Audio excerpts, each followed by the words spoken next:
Good. Well, let's talk about the abortion bill. Yes. So that was passed. Well, that was moved on August the 1st, and it was only, I think, passed in the upper house not too long ago. I want to Yes. say, moved by Alex Greenwich, and there's a few little political manoeuvres going on there, it seems. Yes. But we've got this abortion topic. Removing it from the Crimes Act up to 22 weeks is legal, and then past 22 weeks, I think, with two specialised doctors' Yes. consent. Now, you're a doctor, Yes. so I guess you would know about this. Yes. What's your reaction to it, both as a kind of doctor or medical person, and then as a Christian, and maybe they're linked? I don't know. Well, I don't think you need to be a Christian to be pro-life. I mean, it boils down to what you see as a person, and I think that I believe that life begins at conception because science tells us that once a sperm and egg are fertilized, once a sperm fertilizes an egg, that organism can grow and that organism can continue. And if left alone, all things being relatively equal, that organism will grow into a human being, right? It's like one of the problems with that abortion bill in its original form was, you would have an abortion up to birth almost, and if it was botched, there was no medical care given. There's no difference between. I mean, it's like when does a child, or when does somebody become a human? Do they become human after they exit the birth canal? Okay. If they're not human, if you're in the womb, the child is not human, then why not just experiment on it? Why not just harvest it for stem cells and other body parts? Because it's not human. You see, so therein lies a real the key discussion. Now, in terms of the process, I think there's politics behind that, and it was very badly done because the abortion is a very polarising issue. Many people, especially in New South Wales, and this is where the government was stupid, to be perfectly frank. Okay. I'm sure Gladys is watching. She's not too happy. I don't care, because it was very dumb. Okay, what was done? Just politically dumb, naive, and unfortunately, our state politicians are not alone in the dumbness, category. Because let me ask you this, Dougal. You got the biggest state in the country, New South Wales. Okay. In the same-sex marriage postal vote, 13 out of the 16 or 17 electorates that voted no came from New South Wales. All right. Highest percentage of religious people, even were in, and we saw that in the federal election. A lot of big swings away from Labor, based on religious freedom. So I think you're going to have a law in the biggest, most religious state in the country with most Catholics and most people who are pro-life, and you're just going to and you're not going to carefully plan it, and you're not going to tell people about it, and you're going to try and, you're going to try and get it thrown to the table, and expect no backlash. Well, we don't. I don't know if we publicly know the details, but it seems like it was Gladys thought she might be in a minority government. Yes. And do you want to explain that for people? Because I don't actually know. Yeah. Why did she do it? I guess. Yes. Well, okay. What I'm going to say is my understanding, and I practice in medico-legal medicine, so I'll always use words like that. Yeah. Okay. So again, if your expert audience has evidence to the contrary, I'm happy to look at it. We've got the best audience on the internet. Good on them. No. So my understanding is this. See, the way the polls were looking before the election, it was looking like that Gladys would not win a majority of seats.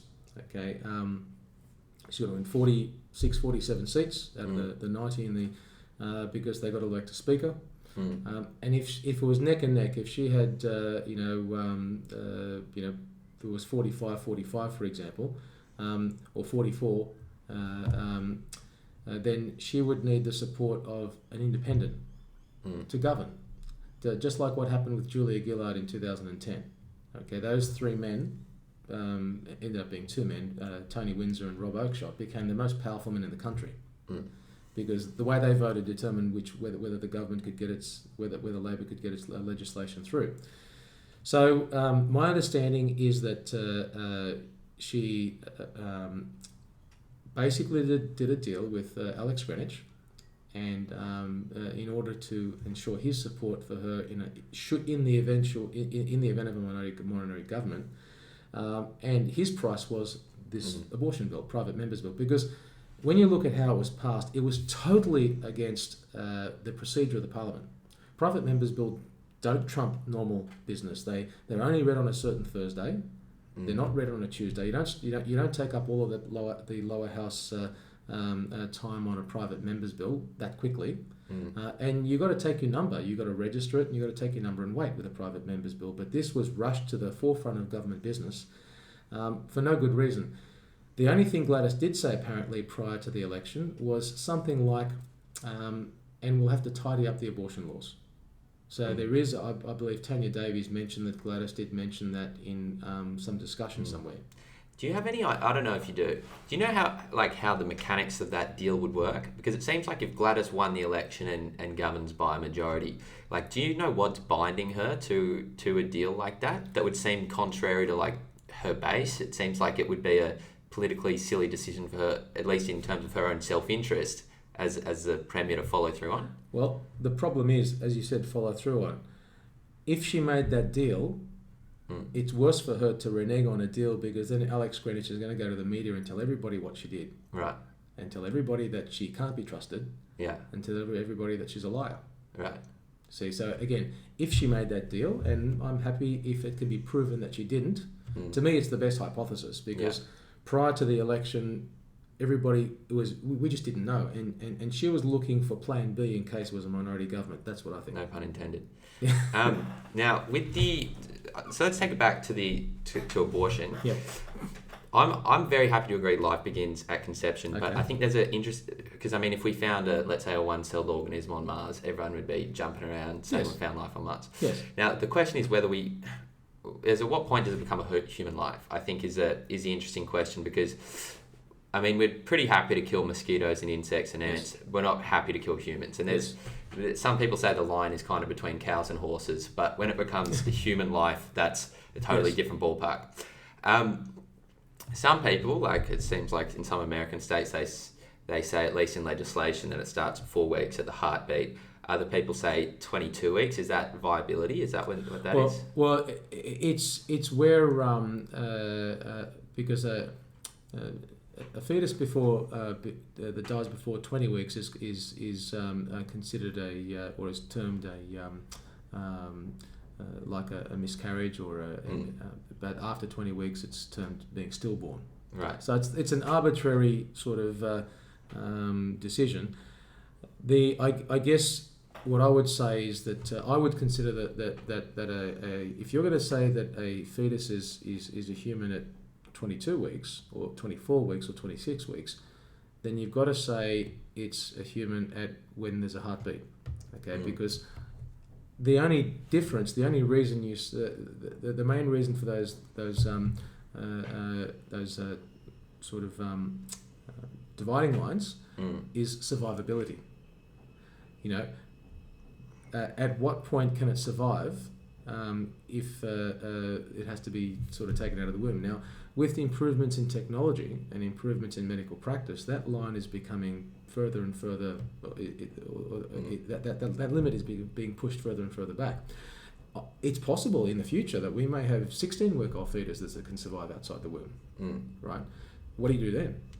You see, so I think if you can have a 16-week-old fetus that survives outside the womb and can continue to develop, obviously it's going to have a lot of support. Is that not a human life? Sure. I fully understand that, and this is why I think on this issue, my personal opinion is that if you want a law that kind of works, or that is kind of agreeable to at least a slight majority of the population, you kind of have to throw logical consistency out the window. Yes. So that if you say it's okay to abort, if you say it's okay to take a day after pill, for instance, then why is it not okay to like do an abortion at 1 week? And then I feel like you can kind of play that game one way with the abortion people, and then you can play, well, if it's not okay at 22 weeks, why is it okay at 16 weeks? And you can go back. So and I think if you're going to let's make something clear, abortion is not a criminal offence in this country, so in this state, because there was a legal case some 4 decades ago that removed that, and so this whole thing that abortion is criminal is a furphy. Okay. Right. It was in the Crimes Act, though. Yes. What's the significance of that?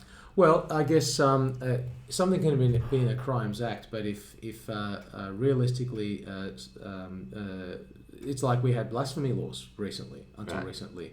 There'd never been any prosecutions for blasphemy, never any legal cases about it. Right. I mean, there's a section in the Crimes Act that has a willful disregard for human life as murder. All right. So that was one of the problems with this abortion bill, because if you don't have an attempted abortion that survives, the fetus survives, and you don't give that fetus medical care, are you then guilty of a willful disregard for human life? So again, it boils down to words. Words are important. Okay, so I would say, practically speaking, theoretically speaking, being in the Crimes Act is an issue, but practically speaking, there have been thousands upon thousands upon thousands of abortions, millions of them, most likely done since that legal case 4 decades ago. No one's ever been prosecuted for it. Okay, so even though I don't philosophically agree with abortion, given that it's been decriminalised, I agree that we need to have some kind of working limit. You want to take a simple one, you could probably say the first trimester, because many miscarriages. How long is a trimester? The first 12 weeks. First 12 weeks. Yeah, because many miscarriages happen in that time anyway. And so just like people don't always survive till adulthood as children, and people don't always live to 100.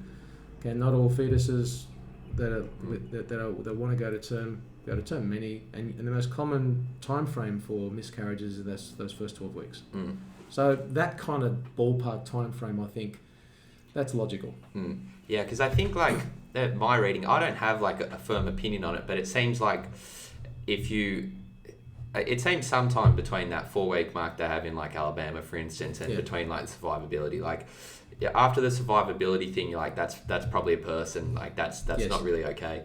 And then before kind of 4 weeks, it's like something that you don't even know if you're pregnant, like, and that's going to be disagreeable to like a group of people on either side. But it seems like the place to meet in the middle is somewhere in there, and that's where the discussion has to take place. I would agree with that, and I think that's a pragmatic way to look at both the evidence and the philosophy.